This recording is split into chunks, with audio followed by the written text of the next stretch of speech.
It began with the echo of a gunshot inside an empty parking garage. Jack, a quiet veteran, and his loyal German Shepherd Rex rushed toward the sound. There, lying on the cold concrete, a young police officer struggled for life, her blood spreading across the floor. In that split second, no one else dared to move, but Jack did, and Rex stood guard like a wall of courage. What happened next would uncover secrets, shake a community, and remind us that real heroes often wear no uniform. Before we continue, I want to ask you something. Where are you watching from? Share your thoughts in the comments and make sure to subscribe so you never miss the stories of silent courage that change lives. Thank you for being here, and may you have a truly good day. The late afternoon in Riverside town had settled into a stillness that seemed almost unnatural. The sun had dipped low, throwing long shadows across narrow alleys and forgotten corners, painting the town in a palette of amber, fading into gray. The muffled hum of traffic from the main road felt distant here, as though this block had been abandoned by time itself. The only sounds were the faint scuff of shoes on cracked pavement and the occasional clatter of a loose shutter caught in the wind. From the previous day's turmoil, Jack Carter had tried to convince himself that normal life could resume, that the war inside his chest could be silenced by routine. Yet fate had other plans. The stillness shattered with a sound that made the air itself tremble, a gunshot, dry and sharp, echoing violently through the skeleton of a concrete parking garage. Jack, a man in his early 40s with sun-weathered skin and the heavy build of someone who had carried both rifles and burdens, froze mid-step. His jaw tightened instinctively, and a muscle in his neck twitched the way it always had when sudden violence cut through silence. The scent of motor oil clung to his jacket, the kind of smell that belonged to a mechanic's shop. But in that instant, the familiarity of his trade fell away, replaced by the reflexes of a soldier long retired from battlefields that still haunted his sleep. Beside him, Rex reacted first. The 5-year-old German Shepherd was power and loyalty bound in muscle and fur, his black back bristling and tan chest swelling as he let out a low, warning growl. His ears pricked sharply, head jerking toward the source of the shot with a predator's precision. Then, without waiting for a command, the dog lunged forward, the leash pulled taut, dragging Jack toward the dim stairwell that spiraled upward into the echoing emptiness above. The concrete smelled of dust and rust, and the sound of Rex's claws striking against the steps rang urgent and metallic. Jack's boots pounded the staircase in rhythm with the pounding of his heart. The echoes bounced from wall to wall, magnifying every step until it felt like a drumbeat announcing their arrival. The air grew heavier as they climbed, a mixture of stale exhaust fumes and something darker coppery, raw, unmistakable. When Jack reached the second level, he knew before he saw. His gut told him what waited just around the corner, but the sight still stole his breath and locked his chest. Under the harsh glow of a flickering fluorescent lamp, Clara Johnson lay sprawled on the concrete floor. She was 32, a police officer whose reputation for incorruptible resolve had made her both respected and despised in equal measure. Her dark brown hair, usually tied back in the tight bun of duty, had spilled loose around her face, strands plastered to her damp skin. Her angular features, sharp with determination in life, were now pale and strained, lips parted as if gasping for air that no longer wanted to come. A crimson bloom spread across her left shoulder, the wound soaking into her uniform and painting her badge with the irony of sacrifice. Not far from her outstretched hand lay her service pistol, scuffed from impact, sliding across the ground as though it had been knocked free during a struggle. Faint skid marks on the dusty concrete hinted at a violent clash, the kind where resolve meets brutality. The silence in that space felt heavier than the gunshot that had preceded it, as though the garage itself held its breath, waiting to see if life or death would claim her first. Rex darted ahead, his stance shifting instantly from companion to protector. His tail stiffened, hackles raised, and the sound that erupted from his throat was no longer a bark but a primal roar, vibrating through the cavernous emptiness. The sound ricocheted through the garage, unnerving and commanding, forcing whatever threat lingered to hesitate. And in that split second, Jack caught the blur of movement, a figure slipping through the emergency exit door, shadow dissolving into shadow, gone before Jack could register detail beyond the certainty of flight. Jack dropped to his knees, ignoring the burn of concrete scraping skin through his jeans. His palm pressed against the spreading warmth of Clara's blood, and the sensation jolted memories he had tried to bury. Comrades in desert sands, hands slipping away, the helplessness of watching too much life drain into unforgiving ground. His throat tightened, but his hands remained steady. He checked her pulse, fingers pressed against the fragile rhythm that stuttered beneath clammy skin. It was faint, fragile, but it was there. Clara's eyelids fluttered, lashes trembling against pallid cheeks. Her lips parted, and the breath that escaped was shallow, trembling with effort. The words came broken, fractured like glass shards, a whisper that barely reached Jack's ear as he leaned close. "Don't trust anyone," she murmured, the syllables falling into the air like a secret meant only for him, before her head lolled slightly and her body sagged into unconsciousness. Jack stayed crouched, one knee on the ground, one hand pressing down to slow the flow of blood, while his other arm braced her upright against him. His breathing grew ragged, not from exertion, but from the sudden weight of responsibility thrust upon him. Rex circled them, the German shepherd's powerful body never ceasing its motion, eyes sharp, nose twitching at every hint of danger, the sound of his warning growls bouncing like a barrier against the unseen. The garage remained hushed, but the silence no longer carried peace. It carried tension, the fragile kind that comes just before a storm breaks. He looked down at Clara, saw the stubborn lines of determination etched even into her unconscious face, the faint scar across her chin that told of battles fought long before this day. Jack felt a heaviness settle in his chest, not the burden of inconvenience, but the burden of choice. He had not come here to play hero. He had not asked to be thrust into another's war. Yet fate had placed this woman bleeding into his hands, and the question was no longer if he would help, but how far he was willing to go. The parking garage, empty of cars, empty of witnesses, now seemed like a stage set for decisions that would ripple far beyond its walls. Somewhere above, the sun continued its descent, staining the town in gold, but down here only concrete, blood, and the heartbeat of courage remained.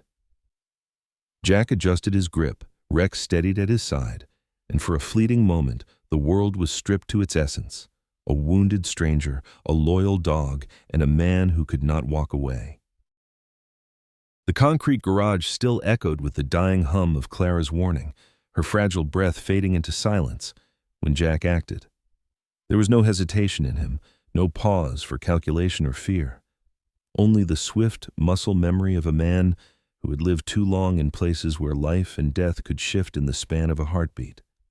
His hands went to his jacket, stripping the olive-green field coat from his shoulders in one motion, the familiar scent of oil and leather vanishing as he pressed the thick fabric hard against the bleeding wound on Clara's shoulder.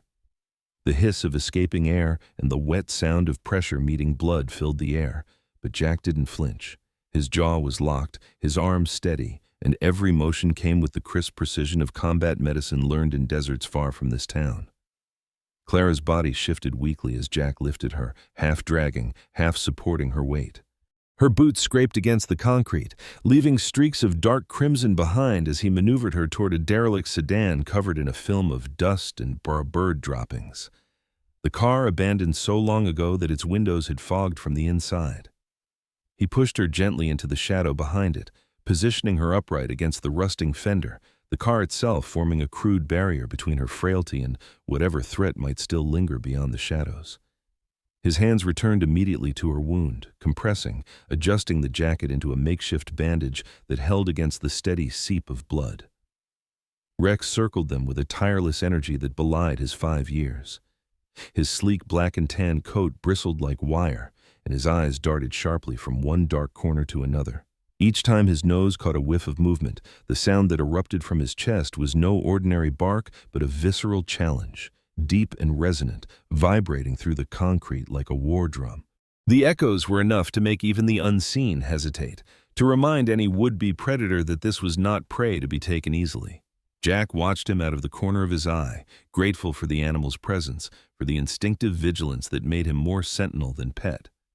From the upper levels came the faint scrape of shoes, a shadow of sound suggesting that someone lingered still.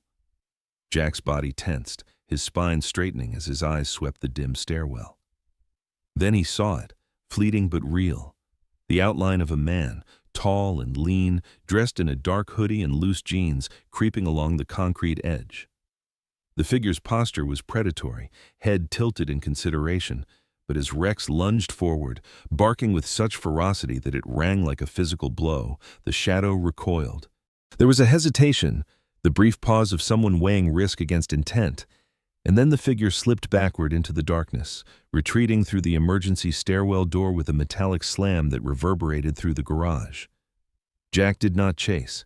His duty was here, pressed against him in the shape of a dying officer who might not survive without his hands, his steadiness, his refusal to let go. The soldier in him screamed for situational control, for pursuit, for neutralizing the threat, but the man he had become knew the truth. If he left her now, even for seconds, her life would drain away into the cracks of the garage floor. He breathed slowly through his nose, the controlled rhythm of a fighter calming his own panic, and forced his focus to narrow on Clara's shallow breaths. Her face was pale, lips tinged with gray, lashes fluttering against skin slick with sweat. The heat of her blood seeped through the jacket, burning against his palm, sticky and relentless. Jack leaned closer, whispering words she could not hear, not to comfort her, but to keep his own resolve sharp, to anchor himself in the reality that she was still alive. He checked her pulse again, fingers sliding along the side of her neck, and found it there, faint but fighting, the rhythm of someone not yet ready to surrender. Rex returned to his side, chest heaving, ears still pricked and body vibrating with the need to defend. Jack let the dog nudge against his shoulder, the brief contact grounding him in the present. Together, they formed a fragile perimeter around Clara man, dog, and woman against the uncertain silence of a place that had become a battlefield. Dust drifted in the shafts of waning sunlight filtering through broken slats in the wall, catching in the air like suspended ash, and the garage seemed to hold its breath with them. Minutes dragged like hours, measured only by the beat of blood against Jack's hand and the rasp of Clara's uneven breathing. Somewhere beyond, the city continued its life horns blaring faintly on the main street. The laughter of children carried faintly from blocks away, utterly ignorant of the struggle hidden within these concrete walls. Jack felt the weight of that disconnect, the realization that sometimes the most defining battles happened unseen, in forgotten corners where no one thought to look. He adjusted her position, shifting her head so that her airway stayed clear, wiping sweat from her forehead with the back of his hand. The scar on his own left shoulder ached, an old wound echoing the present, as though his body remembered too well what it meant to be broken in a place where no help came. He muttered under his breath, not for her, but for himself, that he would not let this life slip through his fingers, not again, not here. The silence stretched, broken only by Rex's low growl each time his senses caught a phantom trace of danger. Jack's gaze never stopped moving, scanning every corner, every flicker of shadow, his mind mapping exits and threats, even as his body remained locked on the act of keeping Clara alive. Sweat trickled down his temple, caught in the lines of a face weathered by years of service, but his eyes were steady, gray-blue, and unwavering. Inside that dim concrete shell, the decision was final and irreversible. He would not abandon her. If he failed here, his conscience would brand him a coward forever. If he succeeded, no one would ever know the depth of what had been done, the way silence and resolve had drawn a line between life and death. It was the kind of moment that forged men, and Jack Carter had already been forged once before. And so he held on, pressing harder, listening to each fragile breath as Rex stood like a sentinel against the dark.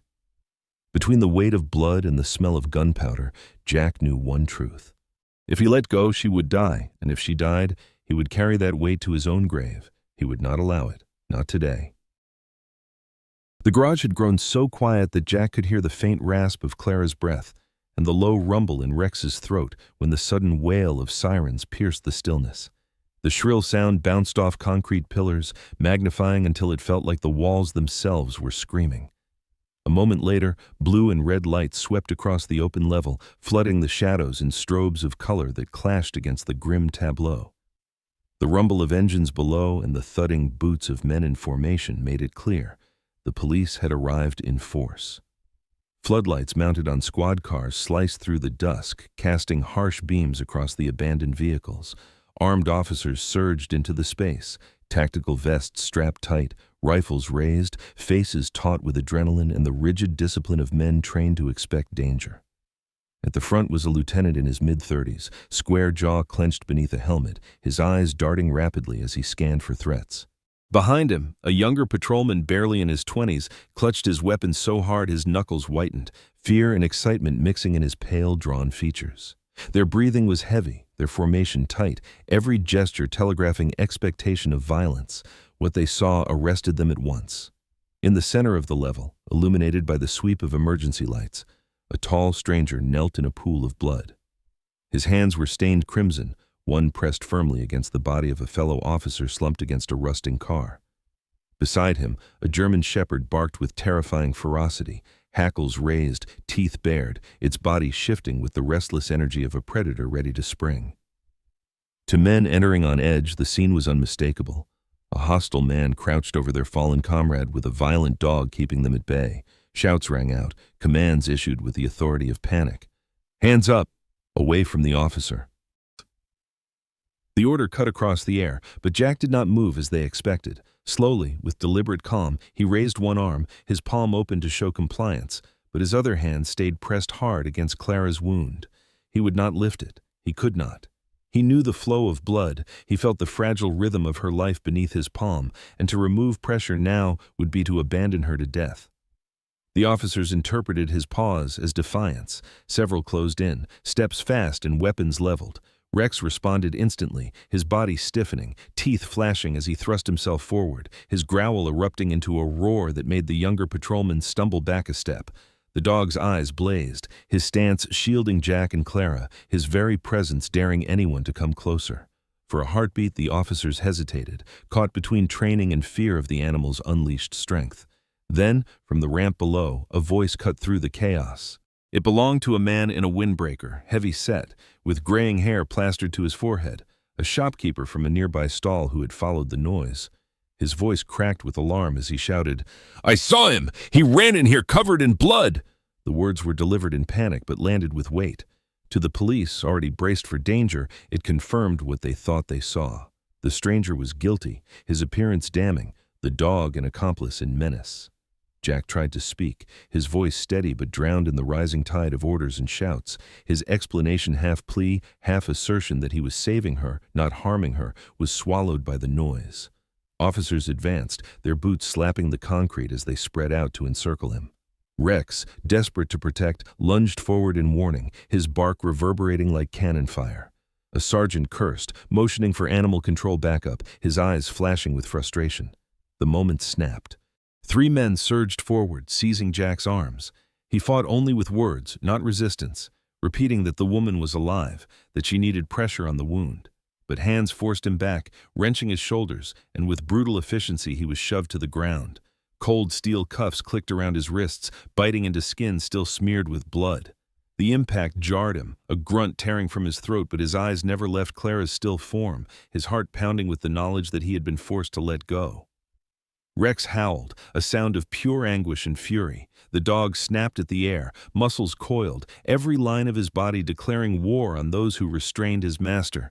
2 officers struggled to loop a control pole around his neck, their faces red with strain as the animal thrashed and pulled, teeth gnashing dangerously close. The shepherd's snarls reverberated, primal and raw, until at last he was dragged back, his claws scrabbling across the concrete, leaving long scratches that marked his resistance. Clara stirred faintly, her lips trembling as if words tried to form. Her head turned slightly toward Jack, and her mouth shaped a soundless syllable that vanished into the chaos. None of the officers noticed, and even Jack could only catch the faintest movement of her lips before her strength faltered and her head fell limp again. Her warning, her truth, was lost to the confusion. The tableau froze in Jack's mind as the cuffs locked tighter and Rex was pulled away, his desperate barking echoing into the stairwell. What had begun as an act of courage was now twisted into the appearance of crime, and in the span of moments, Jack was transformed from savior to suspect. The cold concrete beneath his cheek smelled of blood and dust, and as officers barked orders above him, he realized the bitter truth. In the eyes of the men around him, his hands were guilty, his loyalty a threat, his silence mistaken for malice, and there was nothing he could say loud enough to change it. The hours after the parking garage blurred into a haze of motion, flashing lights and sterile corridors. Clara Johnson, carried out on a stretcher and rushed through hospital doors, fought the pull of unconsciousness as machines beeped steadily around her. The antiseptic scent of disinfectant stung her nose, a reminder that she was no longer in the cold shadows of the garage, but inside the bright, merciless clarity of Riverside General Hospital. Her shoulder throbbed with every beat of her heart, and her breath caught in waves of pain, but her mind, though clouded, refused to rest. When at last her eyes opened fully, the world sharpened into focus. White ceilings stretched above her, and the faint hum of fluorescent lights pulsed against the stillness of her room.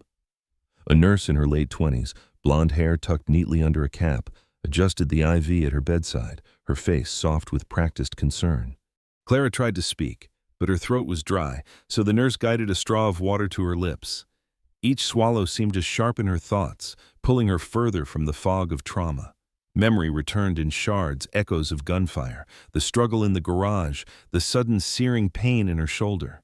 Then, clearer than the rest, the image of a man she didn't know, kneeling over her, his rough hands pressing down to keep her alive, and the fierce bark of his German shepherd keeping death at bay. Clara's heart tightened as she thought of him, not as an attacker, but as a protector, though she recalled the chaos that followed, the shouting of her colleagues, the sight of him dragged away in cuffs, the animal restrained like a beast. The injustice of it lingered heavy, fueling her determination even as her body begged her to rest. Her thoughts shifted to the detail that mattered most: the gun. Not the one she lost on the ground, but the one she saw in the hands of the men who attacked her. Clara had trained long enough to know weapons, to remember serial numbers, to note details others missed. What she had seen chilled her. Those rifles belonged to a lot marked years ago as destroyed, logged as evidence long since written off. Yet they had been real, functional, and aimed at her. That meant only one thing. Someone within the department had ensured they survived. Clara pressed the call button with her uninjured hand, and within minutes a doctor appeared, followed by another presence she had specifically requested. Constance Hale entered with the calm authority of someone who had long since grown used to the sight of bandages and betrayal. At 40, with dark hair pulled back into a severe knot and eyes the color of flint, she carried herself with a discipline that made every step deliberate.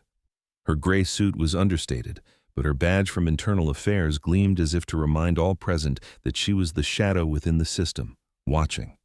"Clara," she said, her voice low but unwavering, "they told me you insisted on seeing me the moment you woke. That usually means trouble." Clara grimaced as she adjusted against the pillows, pain lancing her shoulder, but her gaze was fierce. "The weapons, Constance, they weren't random street guns. They were ours, evidence stock, listed as destroyed. I'd bet my badge on it." Her voice cracked slightly, but the steel in her tone cut through the air. Constance did not look surprised, only weary, as though the words confirmed suspicions long buried. She drew a notebook from her jacket and clicked her pen, leaning forward. "Tell me everything."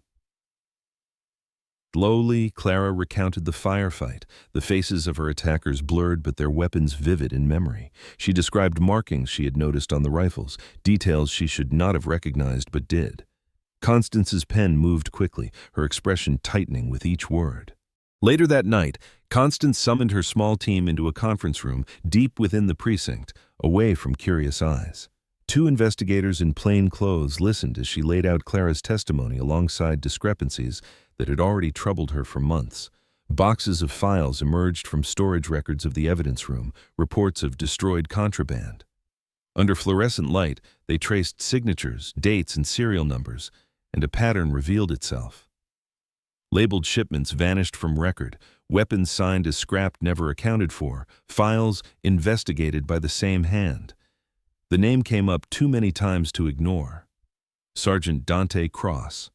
Tall, polished, a man who prided himself on appearances, Cross had built a reputation for shutting down inquiries quickly and decisively. He was respected by some for efficiency, feared by others for his cold detachment, but every discrepancy circled back to his oversight. Constance tapped her pen against his name scrawled across the page, her eyes narrowing. He declared them destroyed. He signed off on the missing reports, and now those same weapons are in the hands of gang muscle who nearly killed one of our own. The silence that followed was suffocating. One of her investigators, a younger woman with freckles dusted across her nose, broke it with a whisper. "If Cross is feeding weapons to the street, that means—" But Constance cut her off with a raised hand.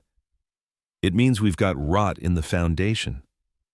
And we'll need more than suspicion to crack it open." Her tone was firm, but beneath it lingered the frustration of someone who had spent years watching corruption slip through the cracks. Meanwhile, Jack Carter remained in a holding cell, the steel bars casting shadows across his broad frame. His wrists were raw from the cuffs, his shirt still stiff with blood that wasn't his own. He sat on the narrow cot, head bent forward, silent under the weight of accusations he could neither erase nor explain. To the men who booked him, he was a suspect, a dangerous civilian caught over a bleeding officer. Yet in truth, he was nothing more than a father, a mechanic, a veteran who had stumbled into someone else's war. Clara, from her hospital bed, knew it. She thought of his face bent close as he pressed her wound, of the steadiness in his hands, of the dog who refused to abandon her. Anger welled in her chest as she realized how close he was to being crushed by the very system he had risked himself to protect. She resolved then, even as the ache of her wound gnawed at her, that she would not let him carry that burden alone. Constance's team worked through the night, piecing together missing files, tracking inventory logs against signatures. By dawn, their path was clear. Jack Carter was innocent, a bystander pulled into corruption deeper than he could ever imagine. The true enemy was not a faceless gang in the streets, but a man who wore the same badge Clara had nearly died defending. Morning sunlight streamed through the tall windows of the Riverside Police Department, throwing stark lines across the polished floor. The air inside was heavy, not with the routine hum of paperwork and radios, but with the tense silence of revelation. Files had been opened, signatures matched, financial records exposed. Clara Johnson, her arm still bound in a sling but her posture upright, stood beside Inspector Constance Hale in the briefing room. Before them sat a panel of senior officers, eyes grim, voices hushed. On the table lay stacks of evidence, falsified reports, bank deposits routed through offshore accounts, and the damning confirmation that weapons once marked for destruction had instead found their way into criminal hands. The door opened, and Sergeant Dante Cross entered, his uniform crisp as ever, his golden hair perfectly combed. Yet for the first time, his usual air of superiority faltered. He scanned the room, eyes flicking from Clara's unyielding gaze to Constance's quiet composure. When the folder of evidence was pushed across the table toward him, his jaw tightened. He flipped through the papers, recognition dawning, denial hovering on his lips. But the numbers spoke for themselves. Unexplained deposits, serial numbers that matched seized rifles, surveillance logs that placed him at the heart of every discrepancy. "You've been selling out your own," Constance said evenly, her tone absent of anger but heavy with certainty. "You nearly killed her, and you framed an innocent man in the process." The room buzzed with whispers, but Cross's voice broke through, brittle and defensive. "You can't prove intent." His attempt at control crumbled as Constance laid down the final page, records of a meeting arranged with the very gang Clara had been investigating, a transaction time-stamped only hours before the garage ambush. The silence that followed was absolute. Two uniformed officers approached him, their expressions taut with a mix of disappointment and resolve. Cross, once the man who commanded rooms with icy authority, now stood cornered, his arms restrained as the cuffs clicked around his wrists. For a brief moment, his mask cracked, bitterness flashing in his eyes, but no words could rewrite the truth. He was led away under the same fluorescent lights where he had condemned others, his downfall witnessed by those who had once followed his orders. News of his arrest rippled quickly beyond the station's walls. Within hours, local media carried the footage. The officer once thought untouchable exposed as a traitor. Yet it was not Cross's disgrace that captured the town's heart. It was the revelation of the man wrongfully accused, the mechanic who had thrown himself into danger with nothing but instinct and loyalty to guide him. When the department released security camera footage from the garage, the images spread like wildfire. Jack Carter kneeling in blood, his jacket pressed to Clara's wound, Rex standing defiantly, barking at the darkness. The grainy video said more than words ever could. In the holding cell, Jack sat in silence, his broad frame slouched on the narrow bench, his mind replaying the chaos again and again. He expected more questions, more suspicion, another night behind bars. Instead, the door swung open and Clara appeared. She looked pale, exhaustion written in the lines of her face, but her eyes carried warmth. Behind her, Constance nodded to the guard, and the lock released with a metallic click. "You're free, Mr. Carter," she said, "and you were never guilty." Jack rose slowly. Disbelief etched across his features. The relief came not in words, but in the sudden weight against his legs. Rex barreled toward him, released from confinement, leaping into his master's arms with unrestrained joy. The reunion was raw and unpolished. A man crouched low, his dog pressing close, their bond unbroken by chains or cages. Rex's tail thumped wildly against the floor, his ears pricked as though ensuring this moment was real. Jack pressed his forehead briefly against the shepherd's, his rough hands gripping the animal's neck. His voice was low, nearly lost in the noise of the corridor, but full of gratitude. "Good boy, I've got you now." It was not triumph, but relief, the sound of someone who had lost too much in life and refused to lose more.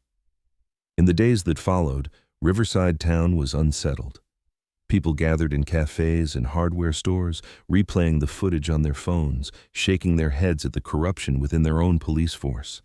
Yet amid the anger, there was also pride, a whisper of hope that spread through conversations. That courage still existed, that someone had stepped into danger when no one else dared. Jack Carter's name was spoken with respect, though he himself recoiled from it. To reporters who pressed microphones toward him outside his modest garage, he offered only a quiet refusal. "I'm no hero," he said. "I just did what anyone should do when life is on the line." The garage became a place of quiet pilgrimage. Locals brought their cars for repair, sometimes with nothing wrong at all, eager for a chance to thank the man who had reminded them of humanity's better side. Jack accepted the work, his head bent over engines, his hands stained with grease, preferring the simplicity of labor to the weight of praise. And Rex, always nearby, greeted customers with the calm dignity of a dog who had proven his worth in the face of danger. Clara, recovering steadily, found herself drawn to the small garage at the edge of town. She came at first under the guise of checking on Jack's arm, still bruised from the rough handling of arrest. Later she brought coffee, sometimes just conversation, her visits less about duty and more about a connection forged in blood and survival. She would crouch to ruffle Rex's ears, her laughter soft as the shepherd leaned against her leg, claiming her as part of the pack. Jack never said much, but his silence carried an acknowledgement, a gratitude too deep for words. There was no ceremony, no grand medal, only moments like these.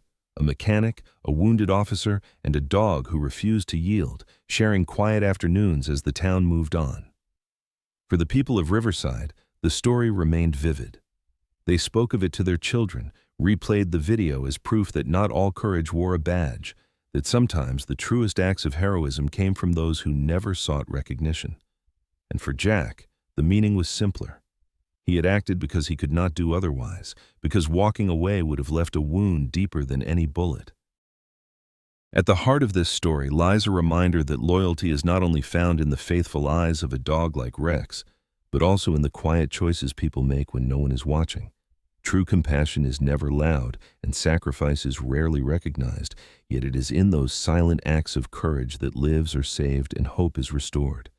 The bond between a man, his loyal companion, and the woman he refused to abandon shows us that heroism often wears no medals. It simply chooses love over fear. If this story touched you, share it with someone who needs to hear it, leave a comment with your thoughts, and subscribe to the channel so you never miss the stories that remind us of humanity's light. May God bless you and your family today and always.